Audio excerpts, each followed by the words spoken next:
Time కరిగిపోతోంది. నిమిషం నిమిషం గడిచే కొద్దీ నిమిషప్రియకు మరణం దగ్గర పడుతోంది. ఏ క్షణంలో ఏం జరుగుతుందో అర్థం కాని పరిస్థితి. యమన్ జైన్లో ఆమెను ఉరితీయడానికి ఉరితాడు కూడా సిద్ధమైంది. మరి నిమిషప్రియని కాపాడుకునేదెలా? ఇప్పుడు భారతదేశం మొత్తం ఎదురు చూస్తోంది నిమిషప్రియను కాపాడుకుందామని. భారతదేశంలో సేవ్ నిమిషప్రియ అంటూ సోషల్ మీడియాలో ఒక స్లోగన్ రన్ అవుతోంది. నిమిషప్రియని కాపాడుదాం, భారత మహిళను కాపాడుదాం. యమన్లో ఉరిశిక్షకు గురైన నిమిషప్రియని మనం కాపాడుకుందామంటూ ఒక సోషల్ మీడియాలో ఒక ఉద్యమమే కొనసాగుతోంది. మరేం చేద్దాం? నిమిషప్రియని కాపాడే దారుందా? బ్లడ్ మనీ తీసుకునేందుకు ఎవరైతే హత్తుడు మెహదీ ఉన్నాడో మెహదీ కుటుంబం ఒప్పుకోవట్లేదు. మిలియన్ అమెరికన్ డాలర్లు ఇస్తామన్నా కూడా వాళ్ళు అంగీకరించట్లేదు. ఎందుకంటే నిమిషప్రియ తల్లి ప్రేమకుమారి ప్రస్తుతం యమన్లోనే ఉంది. తన కూతురుని కాపాడుకునేందుకు ఎవరైతే దారుణ హత్యకు అంటే నిమిషప్రియ చేతిలో హత్యకు గురయ్యాడో అతని కుటుంబ సభ్యులతో ప్రేమకుమారి మాట్లాడుతోంది.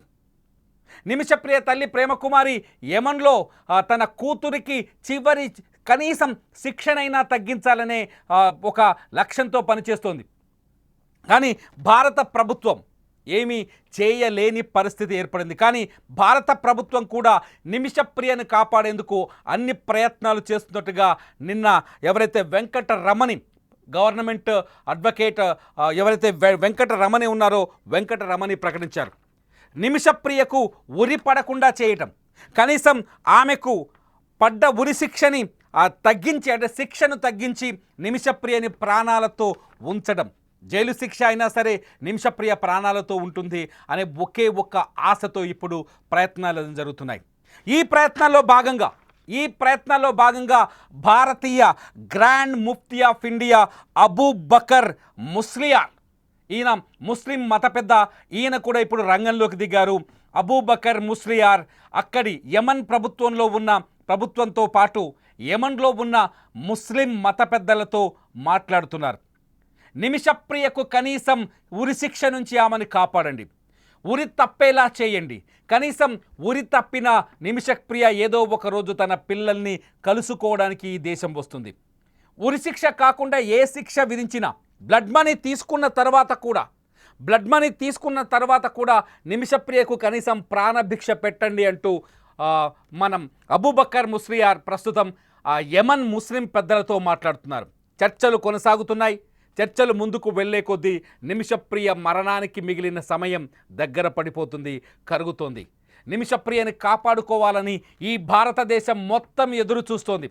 మన భారత మహిళ అనుకోకుండా తన ప్రాణాన్ని తను కాపాడుకోవడం కోసం ఒక నేరం చేసింది.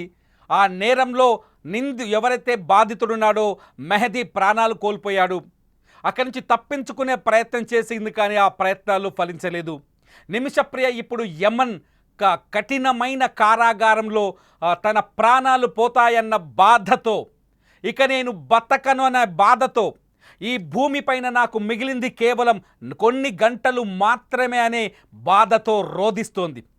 కనీసం నిమిషప్రియని చూసే అవకాశం కూడా ఆమె కుటుంబ సభ్యులకు దొరకలేదు.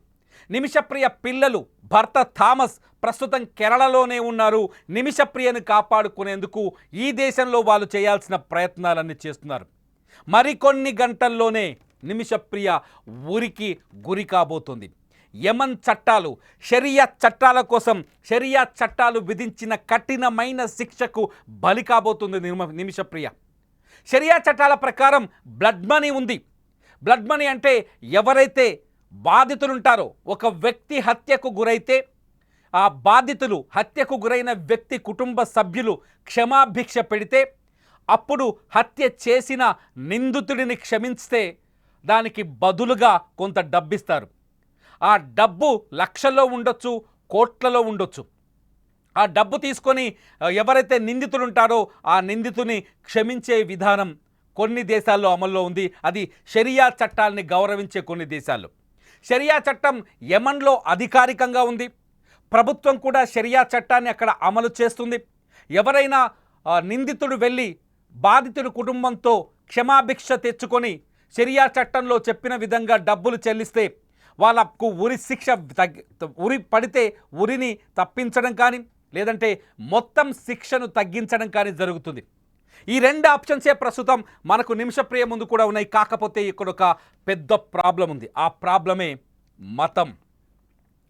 ఏదైతే యెమెన్లో ముస్లిం డామినేటెడ్ కంట్రీ, అక్కడి చట్టాలు అక్కడి ముస్లింలకు అనుకూలంగా ఉన్నాయి. కాబట్టి ఎవరైనా హంతకుడు ముస్లిం అయితే షరియా చట్టం ప్రకారం బ్లడ్ మనీ తీసుకునేందుకు అక్కడి బాధితులు అంగీకారం తెలుపుతారు. కానీ వాళ్ళ మతం కాకుండా మతానికి సంబంధించిన వ్యక్తి తమ వ్యక్తిని చంపేస్తే, తమ కుటుంబ సభ్యుని చంపేస్తే వాళ్ళకి షరియా చట్టం ప్రకారం క్షమాభిక్ష పెట్టరు. బ్లడ్ మనీ ప్రకారం క్షమాభిక్ష పెట్టేందుకు అంగీకరించరు. గడిచిన 2-3 ఏళ్లుగా ఇదే జరుగుతోంది. 2020లో మన ఎవరైతే నిమిషప్రియ ఉన్నారో నిమిషప్రియకి ఉరి శిక్ష ఖరారైంది. అప్పటి నుంచే నిమిషప్రియ కుటుంబం తగిన డబ్బును రెడీ చేసుకొని ఒక షరియా చట్టాల ప్రకారం నిమిషప్రియ కోసం భారత కరెన్సీలో అయితే 8.6 కోట్ల రూపాయలు, అంటే 8,60,00,000 రూపాయలు బ్లడ్ మనీ చెల్లించాలి. కానీ ఆ చట్టం ప్రకారం డబ్బు చెల్లించేందుకు వీళ్ళు తీవ్రమైన ప్రయత్నం చేశారంటే $1 మిలియన్ అమెరికన్ డాలర్లు. వీళ్ళు తీవ్రమైన ప్రయత్నాలు చేశారు. కానీ అక్కడున్న ఎవరైతే మెహదీ కుటుంబం ఉందో ఆ కుటుంబం ఈమె మన నిమిషప్రియ తల్లి బాధను కానీ వ్యధను కానీ వినటం లేదు, క్షమాభిక్షకు ముందుకు రావటం లేదు. ఇదే ఇప్పుడు అతిపెద్ద సమస్యగా మారింది. భారత ప్రభుత్వం నిన్న అటార్నీ జనరల్ వెంకట రమణి సుప్రీంకోర్టుకు చెప్పిన సమాధానంలో కూడా ఈ అంశాలే ఉన్నాయి. ఎందుకంటే బ్లడ్ మనీ గురించి అధికారికంగా చర్చించేందుకు ఎటువంటి దారి లేదు. 2015 తర్వాత యెమెన్లో హౌతీలకి ప్రభుత్వ మద్దతుదారులకి ఒక యుద్ధం జరుగుతోంది. ఈ యుద్ధంతో యెమెన్ తీవ్రమైన విధ్వంసంలో ఉంది.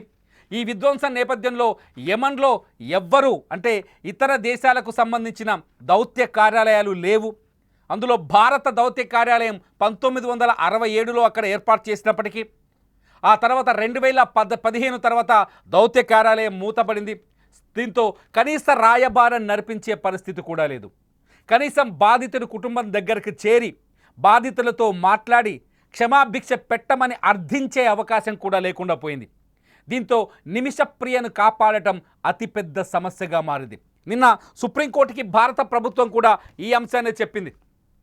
నిమిషప్రియను కాపాడాలని మాకుంది, మా భారత బిడ్డను కాపాడాలని మాకుంది. తనను తాను రక్షించుకోవడానికి తన ఆత్మరక్షణ కోసం ఆ మెహదీ అనేవాన్ని హత్య చేసిన సంఘటన నిజమైనప్పటికీ, ఆత్మరక్షణ కోసం అతని ప్రాణాలు తీసినప్పటికీ ఆమెను కాపాడాల్సిన అవసరం మనకుంది అంటూ చాలా బాధాకరమైన బాధను వ్యక్తం చేస్తూ వచ్చింది భారత ప్రభుత్వం. అటార్నీ జనరల్ సుప్రీంకోర్టు ముందు చెప్పారు. సుప్రీంకోర్టు న్యాయమూర్తి కూడా ఇదే బాధను వ్యక్తం చేశారు. నిమిషప్రియ చనిపోతే అది భరించలేని బాధగా మిగిలిపోతుందని. కానీ పరిస్థితులు మనకు అనుకూలంగా లేవు. నిమిషప్రియని కాపాడాలి అంటే వేరే దారి కనిపించట్లేదు, బ్లడ్ మనీ ఒకటి. కానీ ఆ బ్లడ్ మనీ తీసుకునేందుకు ఆ బాధితుడు మెహదీ కుటుంబం అంగీకారం తెలపలేదు, వాళ్ళు ఒప్పుకోవట్లేదు. దీంతో వాళ్ళను ఒప్పించడానికి నిమిషప్రియ తల్లి ప్రేమకుమారి కాళ్లకున్న చెప్పులు అరిగిపోయాయి. వాళ్ళ ఇంటి చుట్టూ తిరుగుతూనే ఉంది. తాజాగా కూడా వాళ్ళ ఇంటికి వెళ్ళొచ్చింది, యెమెన్కు వెళ్ళొచ్చింది. కానీ దానికి వాళ్ళ అంగీకారం తెలియలేదు, చెప్పడం లేదు. దీంతో మతం యాంగిల్లో ఇప్పుడు ప్రయత్నాలు మొదలయ్యాయి. ఈ కోణంలోనే ప్రస్తుతం ఎవరైతే గ్రాండ్ ముఫ్తీ ఆఫ్ ఇండియా అబూ బకర్ ముస్లియార్ ఎవరైతే ఉన్నారో ఆయన యెమెన్లో ఉన్న ముస్లిం మత పెద్దలతో చర్చలకు రెడీ అయ్యారు. ముస్లియార్ ప్రయత్నాలు ఫలిస్తే 2 అవకాశాలున్నాయి. ఒకటి, నిమిషప్రియకు ఉరి తప్పే అవకాశం. రెండోది, నిమిషప్రియ శిక్ష తగ్గి, అంటే ఒకవేళ వాళ్ళు క్షమిస్తే పూర్తి స్థాయి క్షమిస్తారు, పూర్తి స్థాయిలో క్షమాభిక్ష ఇస్తే అంటే $1 మిలియన్ తీసుకొని ముస్లియార్ ఏవైనా చర్చలు ఫలిస్తే $1 మిలియన్ తీసుకొని పూర్తి స్థాయిలో చర్చ ఫలిస్తే మన నిమిషప్రియ ప్రాణాలతో భారతదేశానికి తిరిగి వస్తుంది. ఒకవేళ చర్చలు ఫలించి వాళ్ళు ఉరిశిక్ష కాకుండా ఇది డబ్బు తీసుకున్నాక కూడా ఆమెను శిక్షించాల్సిందే చట్టం ప్రకారం, అంటే ఉరి కాకుండా వేరే శిక్ష, జైలు శిక్ష వేసే అవకాశం కనిపిస్తుంది. ఈ 2 ఛాన్సెస్ ప్రస్తుతానికైతే కనిపిస్తున్నాయి. కానీ ఎవరైతే మెహదీ కుటుంబం ఉందో ఆ కుటుంబం అంగీకారం తెలుపుతుందా? నిమిషప్రియకు క్షమాభిక్ష ప్రసాదిస్తుందా లేదా అన్నది ఇప్పుడు అతిపెద్ద ప్రశ్నగా మారింది. సమయం గడిచే కొద్దీ నిమిషప్రియకు ఉరితాడి దగ్గరవుతోంది. సమయం గడిచే కొద్దీ ఆమె ఆయుష్ తగ్గిపోతోంది. నిమిషప్రియకు మరికొన్ని గంటలు మాత్రమే మిగిలాయి. భారత కాలమాన ప్రకారం రేపు తెల్లవారుజామున నిమిషప్రియకు యమన్ సర్కార్ ఉరి విధించే అవకాశం కనిపిస్తోంది. యమన్ జైల్లో ఆమెకు ఉరి వేసే అవకాశం కనిపిస్తోంది. యమన్ రాజధాని సనాలో ఉన్న జైల్లో ఉంది ప్రస్తుతం నిమిషప్రియ. అక్కడ తన వాళ్ల కోసం, ఆఖరి శ్వాస కోసం, చివరి ప్రయత్నాల కోసం, చివరగా తను బతుకుతున్నాను అనే ఒక మాట వినడం కోసం ఎదురు చూస్తోంది. నిమిషప్రియ కోసం భారతదేశంలోని 145 కోట్ల మంది ప్రార్థనలు చేస్తున్నారు. భారతదేశం మొత్తం నిమిషప్రియకు ఉరి శిక్ష తప్పాలని ఎదురు చూస్తున్నారు. భారతదేశం మొత్తం నిమిషప్రియ ప్రాణాలతో తిరిగి ఈ దేశంలో అడుగు పెట్టాలని కోరుకుంటున్నారు. నిమిషప్రియ మృతదేహాన్ని ఈ దేశం స్వాగతించేందుకు ఇష్టపడట్లేదు. ఆ సంఘటనను ఊహించుకోవడానికి కూడా ఈ భారత ప్రజానికం ఇష్టపడట్లేదు. మన నిమిషప్రియ, మన భారతీయురాలు నిమిషప్రియను కాపాడడానికి ప్రతి ప్రయత్నం కొనసాగాలి. భారత ప్రభుత్వం ప్రయత్నాలు చేస్తోంది. ప్రధాని మోదీ ప్రయత్నాలు చేస్తున్నారు. మన భారతదేశంలో ఉన్న స్వచ్ఛంద సంస్థలు కొన్ని ప్రయత్నాలు చేస్తున్నాయి. అంతేకాదు యమన్ ప్రభుత్వంతో మాట్లాడేందుకు, యమన్లో ఉన్న మత పెద్దలతో మాట్లాడేందుకు ఎవరైతే గ్రాండ్ ముఫ్తీ ఆఫ్ అబూబకర్ ముస్లియార్ ఉన్నారో ఆయన కూడా తన చివరి ప్రయత్నం చేస్తున్నారు. నిమిషప్రియ బతకాలని నేను కోరుకుంటున్నాను. మీరు కోరుకుంటున్నారా? నిమిషప్రియని ఎలా బతికించుకుందాం? మీరేమనుకుంటున్నారు? భారత ప్రభుత్వం కూడా ఆఫ్లైన్లో పూర్తి స్థాయి ప్రయత్నాలు చేస్తుంది. ఎందుకంటే ఏదైతే బ్లడ్ మనీ ఉందో దాన్ని అధికారికంగా చర్చించడానికి వీల్లేని పరిస్థితి ఏర్పడింది. యమన్ ప్రభుత్వంతో దౌత్యపరమైన చర్చలకు వీల్లేని పరిస్థితి ఏర్పడింది. కొన్ని చోట్ల హౌతీల పెత్తనం ఉంది, కొన్ని చోట్ల ప్రభుత్వ మద్దతుదారుల పెత్తనం ఉంది. దీంతో హౌతీలు ప్రస్తుతం నిమిషప్రియ ఉన్న ప్రాంతం హౌతీల చేతుల్లో ఉంది. హౌతీలు తీవ్రమైన ఉగ్రవాద సంబంధించిన వ్యక్తులు, తీవ్రవాదులు ఆ దేశంలో. ఈ హౌతీలని కన్విన్స్ చేయడం అంత ఈజీ కాదు. కఠినమైన న్యాయ శిక్షలు ఉన్నాయి వాళ్ళ దగ్గర. అందులో భాగంగానే ఆ శిక్షలో భాగంగానే నిమిషప్రియకు ఉరి పడింది. సో వాళ్ళని కన్విన్స్ చేయడానికి ఇప్పుడు మతం ఒక్కటే దారిగా కనిపిస్తోంది. చాలామంది సోషల్ మీడియాలో కొన్ని పోస్టులు పెడుతున్నారు, కేఏ పాల్ ఏం చేస్తున్నాడని. కేఏ పాల్ కూడా కొన్ని ప్రయత్నాలు చేయొచ్చేమో. ఎందుకంటే నిమిషప్రియ లాంటి ఒక అమాయకురాలిని, నిజానికి 2008లో నర్సుగా చదివిన నిమిషప్రియ యమన్ వెళ్ళింది. ఆ తర్వాత తన భర్త థామస్తో పెళ్లి చేసుకొని 2011లో అక్కడికి వెళ్ళింది. థామస్, నిమిషప్రియ, మెహదీ కలిసి అక్కడ ఒక హాస్పిటల్ పెట్టాలనుకున్నారు. హాస్పిటల్ కోసం లోకల్ వ్యక్తి పార్ట్నర్షిప్ కంపల్సరీ యమన్ చట్టాల ప్రకారం. లోకల్ వ్యక్తి మెహదీని తమ పార్ట్నర్గా చేర్చుకున్నారు. ఆ తర్వాత 2015 ఆ సందర్భంలో నిమిషప్రియ తన భర్తతో, పిల్లలతో కేరళ వచ్చింది. ఇక్కడ తమ పిల్లలకి సంప్రదాయబద్ధంగా కొన్ని ఫంక్షన్స్ చేయాల్సింది. ఆ ఫంక్షన్స్ చేసిన తర్వాత నిమిషప్రియ ఒక్కతే తిరిగి మళ్ళీ యమన్ వెళ్ళింది. భర్త థామస్, పిల్లలు ఇక్కడే ఉన్నారు. అక్కడికి వెళ్ళిన వెంటనే నిమిషప్రియని మెహదీ అటకాయించాడు, బంధించాడు. తన దగ్గరున్న పాస్పోర్ట్ని, ఆమెకి లీగల్ డాక్యుమెంట్స్ని లాక్కున్నాడు. ఆ పాస్పోర్టు డాక్యుమెంట్స్ని లాక్కున్న తర్వాత నిమిషప్రియని తన భార్యగా అంగీకారం తెలపాలని వేధించాడు. అంతేకాదు స్థానికంగా తన భార్యగా తనకు తాను ప్రకటించుకున్నాడు. ప్రకటించుకున్న తర్వాత నిమిషప్రియని బందీని చేశాడు. అతని చెర నుంచి తప్పించుకోవడానికి తన పాస్పోర్టు, లీగల్ డాక్యుమెంట్స్ తీసుకోవడానికి నిమిషప్రియ ఒక ప్రయత్నం చేసింది. తను నర్సు కావడంతో ఎవరైతే మెహదీ ఉన్నాడో తలాల్ మెహదీకి ఒక మత్తు పదార్థం ఇచ్చింది. కాకపోతే ఆ మత్తు పదార్థం డోస్ పెరిగి అతను చనిపోయాడు. దీంతో అతని డెడ్ బాడీని దాచే ప్రయత్నం చేసింది నిమిషప్రియ. ఆ డెడ్ బాడీని అదే హాస్పిటల్ పైన వాటర్ ట్యాంకులో పడేసి అక్కడి నుంచి పాస్పోర్టు, డాక్యుమెంట్స్ తీసుకొని సౌదీకి పారిపోయే ప్రయత్నం చేసింది. కానీ ఈలోపే పోలీసులు ఆమెని అదుపులోకి తీసుకున్నారు. తన ప్రయత్నాలు ఫలించలేదు. నిజానికి ఇదంతా చూస్తే ఒక రాక్షసుడి నుంచి, చెర నుంచి బయటపడేందుకు తనకు తాను చేసిన ప్రయత్నంలో ఇరుక్కుపోయింది నిమిషప్రియ. తన ప్రాణాలు తను కాపాడుకోవడానికి తీవ్రంగా ప్రయత్నించి ఇరుక్కుపోయింది నిమిషప్రియ. సో ఆ నిమిషప్రియ ఇప్పుడు తన మెడకి ఉరితాడు బిగించే సమయం ఎదురైంది. నిమిషప్రియకు ఉరితాడు పడే అవకాశం కనిపిస్తోంది. మరికొన్ని గంటల్లోనే నిమిషప్రియ మనల్ని వదిలేసి వెళ్ళిపోతుందనే భయం, బాధ పెరిగిపోతుంది. నిమిషప్రియని మనం కాపాడుకుందాం. ఈ వీడియో కింద మీరు కామెంట్ చేయండి. నిమిషప్రియని కాపాడడానికి మత పెద్ద అబూ బకర్ ముస్లియార్ ప్రయత్నాలు ఫలిస్తాయా? మీరేమనుకుంటున్నారు? మీ అభిప్రాయాన్ని ఈ వీడియో కింద టైప్ చేయండి.